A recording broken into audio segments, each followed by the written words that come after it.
kita kembali bertemu dalam konten 7 prinsip beternak ala Pak Broto. Dan sebagai contoh, saya akan memberikan contoh mengenai usaha dog ayam kampung. Jadi di sini kita akan berbicara tentang prinsip dasar dari beternak. Saya coba menguraikan ada 7 poin. Hal pertama, coba kita urai usaha apa saja yang bersangkutan dengan ayam kampung. Jadi, usaha atau bisnis yang bersangkutan dengan ayam kampung. Seperti bagian produksi,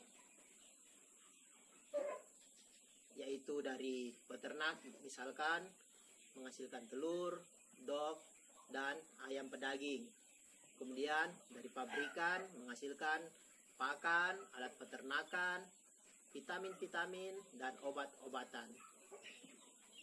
Sedangkan bagian keduanya adalah masalah distribusi atau pemasaran. Ini berhubungan antara peternak dengan pengepul dan peternak dengan pedagang di pasar-pasar.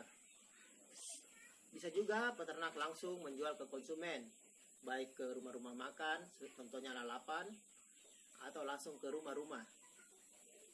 Dan bisnis yang ketiga adalah pengolahan dari telur itu sendiri dan daging ayamnya. Jadi ini adalah bisnis kuliner. Dengan mendengar dari uraian tadi, kita melihat bahwa ternyata bisnis atau usaha ayam kampung ini sangatlah besar. Tapi kita sebagai peternak mengambil bagian dari produsennya yang memproduksi telur, dog, dan ayam pedaging. Dan apa-apa sajakah prinsip dasar dalam beternak sehingga kita menjadi peternak yang unggul? Nah, mari kita lihat uraian dari 7 prinsip beternak ala Pak Broto. Yang pertama, sebagai peternak kita harus proaktif. Jadi, peternak atau calon peternak harus proaktif. Artinya, kita mempunyai inisiatif dan tanggung jawab untuk membuat segala sesuatu terjadi dalam usaha ternak kita. Jadi, kitalah yang bertanggung jawab terhadap apa yang terjadi pada ternak kita. Dan kita tidak bisa menyalahkan orang lain atau keadaan. Saya kasih contoh. Misalnya dalam musim pergantian musim seperti dari kemarau ke hujan, biasanya banyak yang tidak beternak dengan alasan rugi. Padahal kita tahu kebutuhan akan daging dan telur tetap, sedangkan produksi menurun. Jadi pergantian musim bukanlah suatu alasan untuk kita berproduksi. Ya, hanya kita mencari tahu bagaimana supaya masalah ini bisa kita pecahkan. Kemudian bagi peternak pemula, baru mau berusaha beternak, mempunyai masalah modal atau pengetahuan tentang ternak. Untuk masalah modal itu bisa kita dapatkan dari mana saja. Tapi sebenarnya modal itu bukan hanya uang saja, banyak modal. Hanya kita kadang menyempitkan menjadi arti dalam bentuk dana. Jadi kalau kita berbicara tentang bentuk dana, bisa kita ambil dari dana pribadi kita, bisa dari saling kerjasama, bisa juga dengan meminjam, baik dalam perkumpulan maupun dengan bekerja sama dengan bank. Apalagi sekarang ada KUR dengan bunga yang sangat rendah. Kemudian untuk lahan, kita bersyukur kalau punya lahan atau halaman sendiri yang bisa kita jadikan modal. Tapi bagaimana bila kita tidak punya? Banyak cara yang bisa kita tempuh. Bisa bekerja sama dengan pemilik lahan, bisa juga dengan menyewa lahan di sekitar kita, terutama lahan yang menganggur. Kemudian, bila saya tidak punya ilmu dalam beternak, tidak tahu apa-apa. Semua ada jalannya jika kita proaktif. Proaktif artinya kita berinisiatif, mencari tahu. Di mana kita bisa mencari tahu supaya kita menjadi tahu apa yang ingin kita tahu. Terutama masalah yang kedua adalah mulai berternak dengan akhir dalam pikiran. Berarti sebelum kita melaksanakan kegiatan berternak, kita sudah menuangkan apa-apa yang akan kita lakukan di dalam pikiran kita. Jadi sudah selesai di dalam pikiran kita yang akan kita tuangkan dalam perencanaan. Jadi berakhir dalam pikiran kita. Sehingga apakah kita untung atau rugi sudah kita ketahui.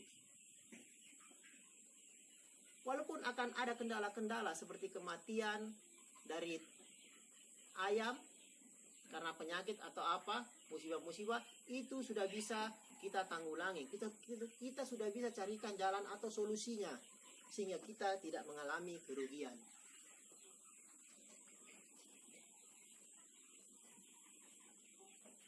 Dalam beternak kita telah pikirkan sebelumnya yang mana kita buat sebagai rencana awal. Dalam perencanaan ini, tujuan dan skala peternakan kita ada, sehingga kita akan berpedoman dari itu. Jadi dalam perencanaan itu, tujuannya ada, skalanya sebesar apa kita akan buat juga sudah ada. Karena itu akan bersangkut paut dengan lahan dan modal yang bisa kita dapatkan atau kita punyai. Jadi, jika dalam perencanaan saja kita tidak mendapat keuntungan, untuk apa kita lanjutkan? Lebih baik kita mencari usaha lain. Jika usaha peternakan ini mau kita jadikan pendapatan utama. Kalau hanya sekedar hobi, itu lain cerita lagi. Kemudian yang ketiga, kita mendahulukan apa yang harus didahulukan. Jadi apa-apa yang sudah kita rencanakan, yang sudah kita atur, dalam perencanaan, cek dulu. Ketiga. Poin yang ketiga dari prinsip ini adalah kita mendahulukan apa yang harus kita dahulukan. Jadi apa yang sudah kita rencanakan, di sini kita mulai atur. Istilah kerennya manajemen. Jadi ada manajemen kandang, pengaturan kandang, ada manajemen pakan, pengaturan tentang pakan, ada juga manajemen pengobatan dan vitamin-vitamin, dan terakhir manajemen pemasaran. Tapi yang paling utama dari semua itu adalah manajemen keuangan. Dalam skala kecil, pasti ini kita harus tangani sendiri sebagai peternak. Nah, jika 3 poin ini kita bisa laksanakan secara maksimal, maka kita akan menjadi peternak yang tangguh. Jadi ini adalah kemenangan pribadi dari peternak. Untuk 3 poin berikutnya, kita berbicara tentang hubungan keluar dari peternak. Jadi yang pertama tadi tentang hubungan ke dalamnya, peternak itu sendiri. Jika kita sudah menang dengan diri kita sendiri, maka kita akan berhubungan dengan orang lain. Berarti hubungan keluar, baik itu dengan sesama peternak, dengan konsumen, orang yang membeli hasil ternak kita, maupun dengan pengumpul dan pedagang. Baik juga dengan pemodal dan penyedia peralatan ternak, penyedia pakan, vitamin, atau obat-obatan. Itu semua adalah orang-orang yang akan kita saling berhubungan satu sama lain. Jadi ini adalah kemenangan publik. Yang 3 poin berikutnya. Nah, mari kita bahas mulai dari poin yang keempat. yaitu berpikir menang-menang. Dalam suatu hubungan, kita harus berpikir menang-menang. Mungkin antara contoh peternak dengan pengumpul. Kita harus berpikir menang-menang. Pengumpulnya menang, peternaknya menang. Jangan pengumpulnya menang, peternaknya kalah. Akhirnya pengumpulnya juga nanti akan kalah karena tidak ada lagi hasil ternak yang akan dia kumpulkan. Jadi hubungan yang telah saya sebutkan tadi, ada berapa hubungan. Dalam konsep menang-menang, tidak ada yang akan dirugikan. Konsep ini berhubungan dengan bahwa kita manusia saling tergantung satu sama lain dan kita saling membutuhkan. Ini adalah paradigma saling ketergantungan. Dari contoh yang tadi saya berikan, seandainya peternak yang menang, pengumpul kalah, harga jual tinggi dari peternak ke pengumpul. Sedangkan pengumpul menjualnya ke konsumen dengan harga sama atau bahkan rugi. Akhirnya peternak sendiri akan dirugikan karena akan kesulitan untuk menjual. Begitu juga dengan yang lainnya. Jika harga pakan tinggi, secara otomatis peternak akan dirugikan. Sehingga secara tidak langsung pabrik pakan akan rugi karena peternak mengurangi produksinya, berarti pakan akan berkurang penjualannya. Akhirnya pakan otomatis akan turun sendiri. Jadi semua saling ketergantungan. Jadi kita harus menciptakan hubungan saling menang-menang. Jadi semua menjadi untung. Nah, poin kelima, yaitu berusaha mengerti lebih dahulu, baru dimengerti. Ini agak sulit, karena kita mau dimengerti dulu, baru mau mengerti orang lain. Sama dengan peternak dan pengumpul. Kadang pengumpul mau dimengerti, maunya dapat hasil yang bagus. Sedangkan peternak maunya harga yang bagus. Nah, disinilah kita sebagai peternak harus mengerti untuk mengerti apa keluhan dari konsumen supaya kita berternak menjadi lebih baik lagi, tapi tetap bersandar kepada berpikir menang-menang. Jangan sampai kita menghasilkan sesuatu yang bagus dengan tetapi dihargai rendah, nah kita juga yang kalah dan itu bisa menghancurkan kita sendiri. Jadi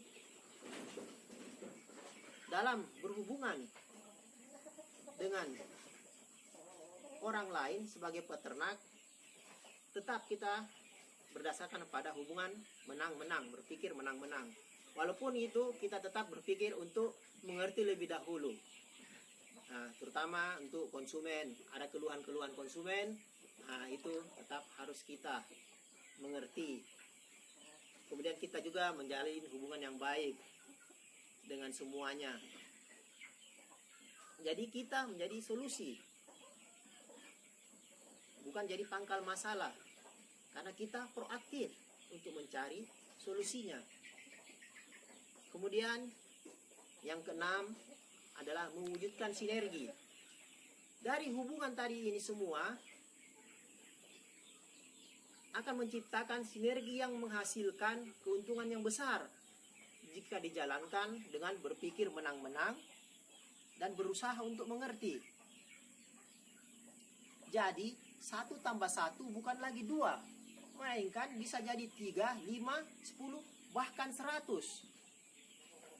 Contoh, kalau saya dengan modal sendiri, saya tidak akan bisa bikin sesuatu yang besar. Tapi dengan bantuan modal orang lain, apa yang saya cita-citakan dalam perencanaan untuk membuat suatu peternakan yang agak besar, itu bisa terwujud. Sehingga dengan modal sendiri, kita mungkin hanya menghasilkan 1 atau 2. Tapi dengan bantuan orang lain, kita bisa menghasilkan 10, bahkan 20. Kita untung, pemodal juga untung. Itulah maksudnya sinergi. Jadi, kemenangan dalam hubungan ini adalah kemenangan publik. Jadi kita bisa bergaul dengan orang lain dengan saling menguntungkan dalam lingkup peternakan ayam. Dan yang terakhir adalah asah gergaji. Apa maksudnya mengasah gergaji? Coba kita memotong pohon, memotong kayu, memakai gergaji yang tumpul. Sangat lama. Kadang kita kasihkan gergaji terus lama sekali selesai. Padahal kalau kita luangkan waktu kita sejenak untuk mengasah itu gergaji atau mengasah pisau, maka hasilnya akan luar biasa. Begitu pula pengetahuan kita tentang 6 poin tadi, kita selalu perbaharui, kita selalu asah, ilmu selalu kita cari, sehingga kita menjadi lebih baik. Hari ini kita lebih baik dari kemarin, begitu seterusnya, sehingga kita tidak menjadi gergaji yang tumpul. Itulah maksudnya dari mengasah gergaji, sehingga ilmu kita selalu bertambah. Selesai. Otomatis. Memberi contoh dalam menghasilkan dog. Di sini kita akan mengambil contoh 15 ekor babon dan 2 ekor jago. Mengapa saya ambil 2 ekor jago? Ini ada maksudnya. Setelah melalui beberapa kali praktek, akhirnya saya ambil kesimpulan bahwa dengan 2 ekor babon, dengan 2 ekor jago dan 15 babon, ini lebih optimal, lebih efisien, dan lebih menguntungkan. Sebagai contoh, kalau kita mengambil perbandingan 1:5, berarti kita membutuhkan 3 ekor jago. Dengan membutuhkan 3 ekor jago, berarti kita harus menambah 1 ekor jago lagi. Seandainya kita memakai 1:5. Karena kalau 1:8 dengan 15 babon, jadi hanya membutuhkan 2. 1:8, 1:7. Sedangkan yang 1:5 membutuhkan 3 ekor babon. Berarti kita harus keluar modal lagi, beli 1 babon, beli 1 jago. Kemudian saya memakai kandang postal dengan lantai tanah. Kalau 3 ekor jago, berarti kita perlu 3 kandang. Berarti bertambah lagi biaya investasi. Sedangkan kalau 2 ekor jago, hanya 2 kandang. Itu bertambah sampai 30%. Termasuk memberi makan jago yang satu lagi.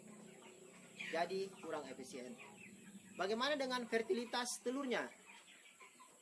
Dari beberapa kali saya lakukan percobaan, ternyata hasil dari 2 ekor 1:8 itu menghasilkan di atas 90%.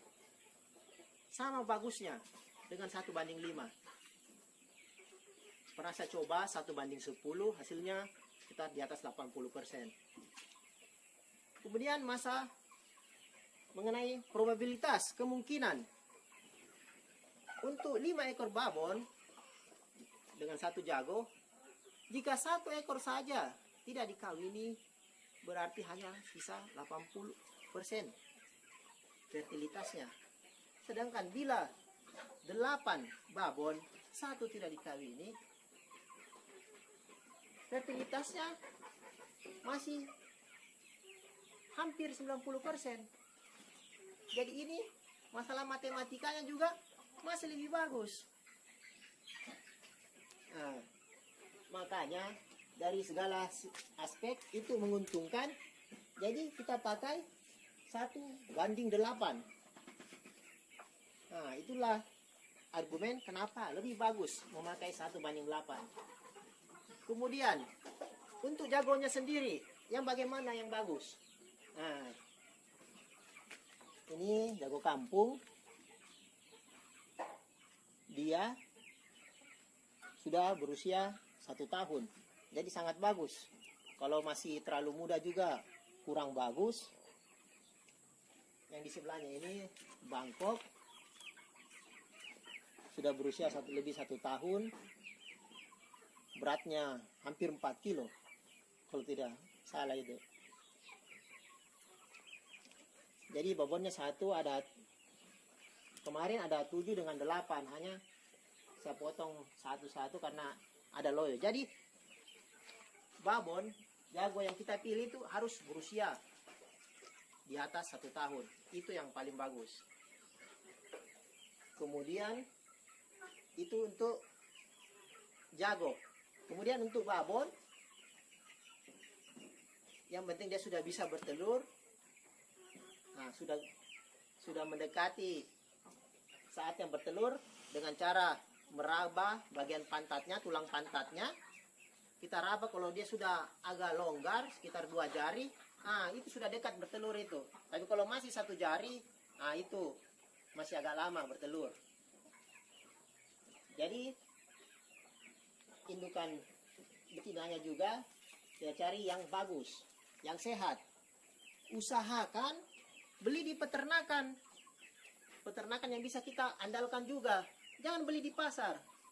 Karena beberapa kali saya coba beli di pasar, selalu sakit dan mati. Bahkan pernah sampai semua ayam mati gara-gara satu ayam yang dibeli di pasar bisa makan, semua ayam mati. Jadi kita pilih indukan yang benar-benar sehat, bagus, supaya menghasilkan telur yang bagus pula. Ini ada yang sudah bertelur lagi.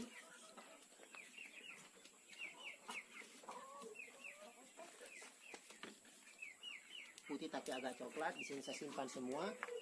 Nah, nanti telurnya kalau sudah cukup 25, saya akan masukkan ke dalam mesin penetasan. Bagaimana dengan telur pertama? Nah, ini sebenarnya opini. Telur pertama bisa saja kita tetaskan. Yang penting kondisinya dia tidak terlalu kecil. Karena kalau telur terlalu kecil atau telur terlalu besar, itu tidak bagus ditetaskan. Buktinya ayam saya sudah 5 periode bertelur. Ada 1 telur yang kecil, saya coba tetaskan, hasilnya tidak bisa. Jadi bukan karena telur pertama, tapi kondisi dari telur itu apakah memenuhi syarat.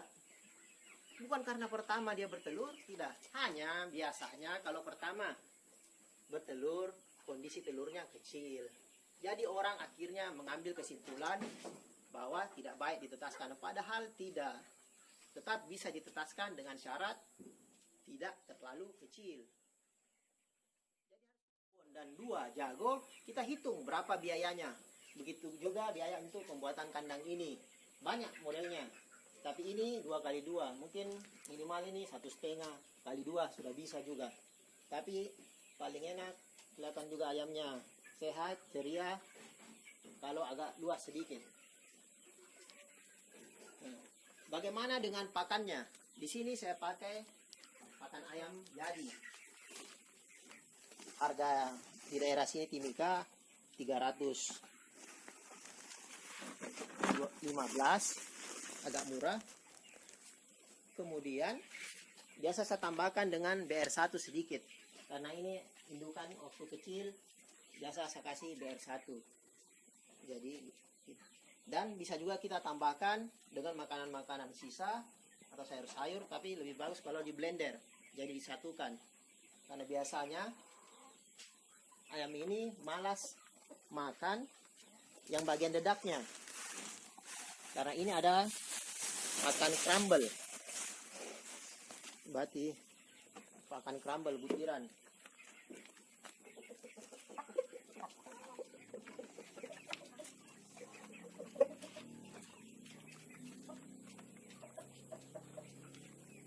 Jadi kita hitung berapa biaya pakannya. berapa biaya-biayanya semua, sehingga kita dapat biaya yang utuh yang harus kita siapkan.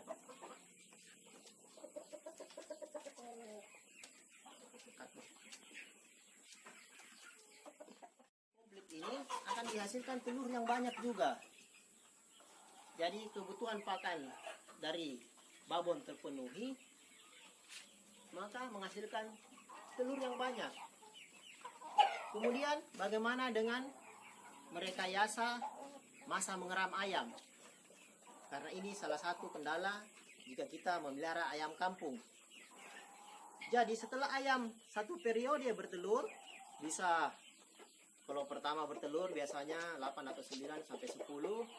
Kemudian periode berikutnya sudah di atas 10. Dari satu periode setelah bertelur, ayam pasti ada masa mengeramnya. Biasanya kalau dia ada masa mengeram, dia biasa agak lama. Dia sudah bertelur, dia agak lama. Nah, di sini kita bisa merekayasanya. Ada beberapa cara untuk merekayasa. Pertama yang seperti kita ketahui bersama, yaitu dengan memandikannya. Jadi ayam kalau dilihat sudah seperti mau mengeram, mulai kita mandikan. Jadi ember isi air, langsung tenggelamkan ayamnya. Tinggal kepalanya saja. Setelah basah, bisa dikasih masuk kembali. Hanya ayam kalau dimandikan, dia kalau sudah kering, dia kembali lagi mau mengeram. Ada ayam yang tidak. Kalau model begitu, ada lagi caranya. Bisa kita pindahkan dia ke tempat isolasi tersendiri, sehingga dia menghilang masa mengeramnya. Tapi ada juga yang masih tetap mau mengeram. Ada cara lagi yang sedikit lebih ekstrim, yaitu dengan cara memindahkan. Setelah kita mandikan, kita pindahkan ayam yang di blok sini, kita pindahkan ke sini, sehingga terjadi kegaduhan sedikit. Dia akan tidak tenang. Jadi pikiran tentang mengeramnya itu sudah hilang, otomatis akan hilang dengan sendirinya. Itu cara yang paling ekstrim dan paling cepat. Jadi saya biasa pindahkan di sini, biasa pindahkan ke sini. Begitu juga di sini ada yang mengeram, saya pindahkan ke sini. Jadi 5 hari kemudian bertelur kembali.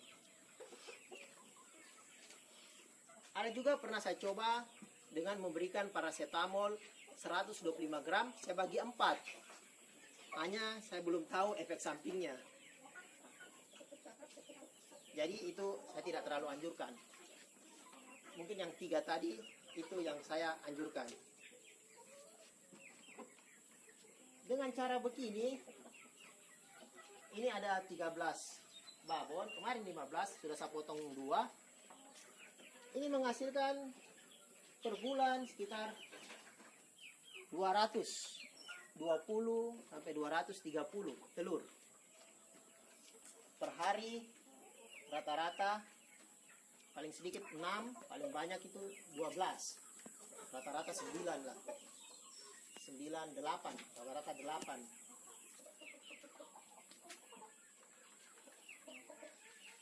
Dengan berhasil kita mendapatkan telur yang bagus dan banyak, maka selanjutnya adalah tahap penetasan. Untuk tahap penetasan sudah mungkin sama-sama sudah nonton tentang ATM, alas tetas mucang. Jadi itu tidak akan saya bahas lagi. Di mana produksinya, produktivitasnya, daya tetasnya di atas 85%. Itu sudah menjadi jaminan dari saya itu. Karena saya sendiri yang melakukannya. Nah, kita di sini akan membahas tentang telur yang baik. Telur yang baik itu tidak terlalu besar.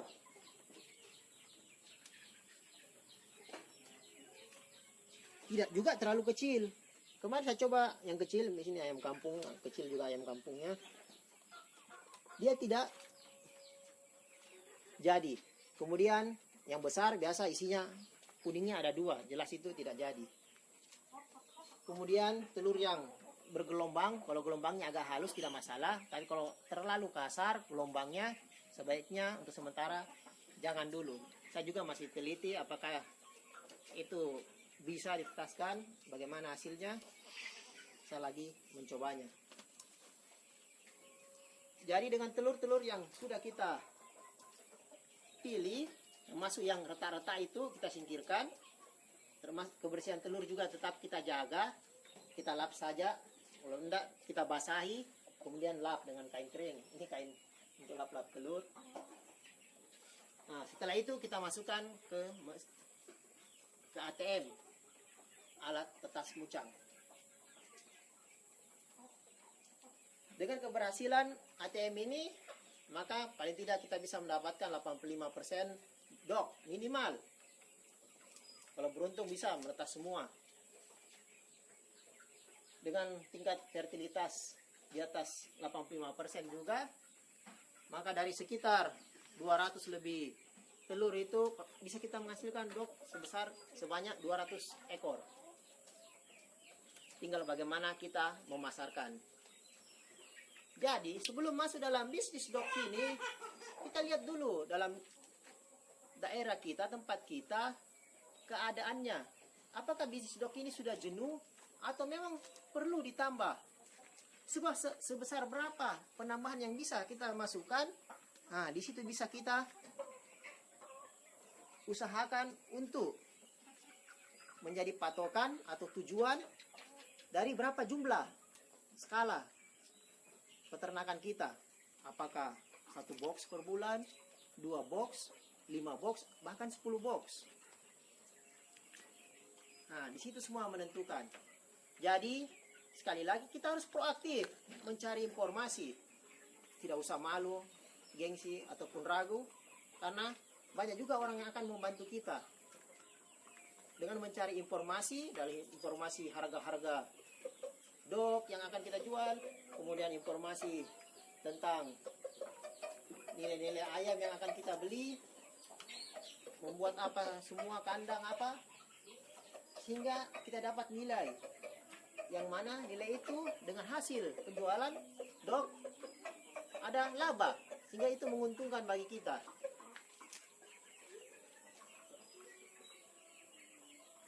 Jadi demikian saja dulu perjumpaan kita tentang 7 prinsip dalam beternak dan contoh memelihara dok, menghasilkan dok, contoh untuk menghasilkan dok.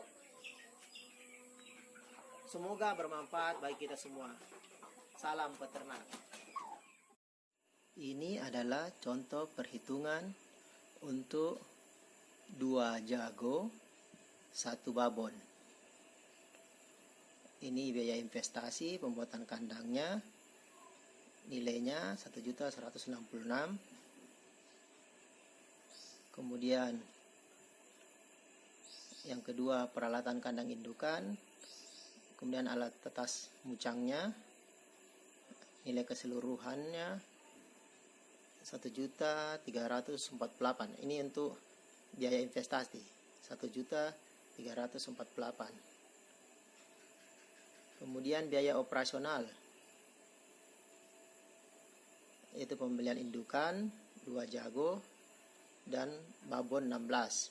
Situ pakannya EH818, kita beli dulu 2 karung.